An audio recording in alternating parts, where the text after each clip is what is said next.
उत्तर कोरियार नेता किम जong उन उद्बोधन करलेन नतून माछेर फार्म। বিলাসবহুল ইয়ট থেকে নেমে হাস্যোজ্জ্বল কিম ফিতা কেটে উদ্বোধন করলেন মাছের খামার। এরপর আকাশে আতশবাজি আর রঙিন বেলুন ওড়ানো হয়। এটি উত্তর কোরিয়ার দ্বিতীয় অফশোর মাছের ফার্ম।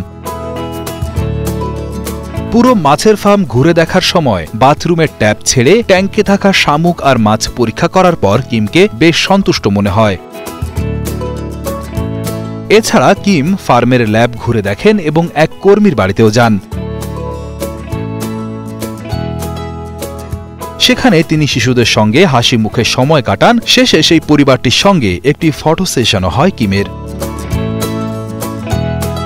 কিমের আগমনে স্থানীয়রা হাত নাড়িয়ে উল্লাস করে তাকে স্বাগত জানায়। তিনিও গাড়ি থেকে নেমে সবাইকে হাত নেড়ে শুভেচ্ছা জানান এবং কর্মকর্তাদের সঙ্গে করমর্দন করেন। উদ্বোধনী অনুষ্ঠানে ওয়ার্কার্স পার্টির কর্মকর্তা জু চাং ইল বক্তব্য দেন। কিমের সাথে উপস্থিত ছিলেন অন্যান্য সেনা কর্মকর্তারাও। বক্তৃতা শেষে কিম জং উন দাঁড়িয়ে করতালি দেন।